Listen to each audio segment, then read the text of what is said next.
నమస్తే అండి. మరమరాలు మిక్చర్ చేస్తున్నాను. ఇది కొంచెం గసగసాలు తాలింపులు వేసుకోవడానికి. ఈ పల్లీలు కూడా నూనెలో వేయించుకుని ఉంచుకోవాలి.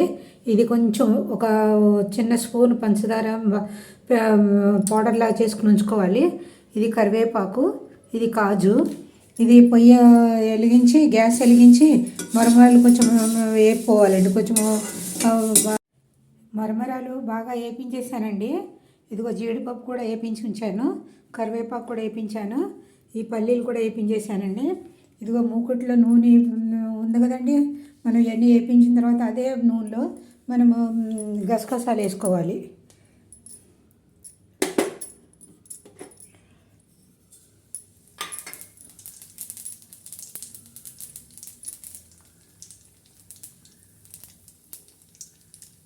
ఆ తర్వాత తగినంత ఉప్పు ఎక్కువ పట్టదండి, మరమరాల్లో ఉంటుంది కాబట్టి ఎక్కువ పట్టదు.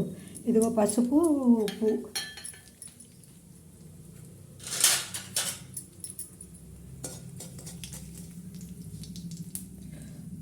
చాలా బాగుంటుందండి, పిల్లలకి చాలా నచ్చుతుంది. ఇదిగోండి బాగా వేగిపోయింది తాలింపు. ఈ మరమరాలు మనం వేపించుకుని ఉంచుకున్నాం కదండి, అవి వేసేయాలి. ఇదిగో పల్లీలు కూడా వేసేయాలి. ఇది మనం ఒక స్పూన్ పంచదార మిక్సీలో పెట్టుకుని వేసాం కదండి, కట్టా మీఠాగా ఉంటుంది అన్నమాట. ఇదిగోండి కరివేపాకు, కాజు.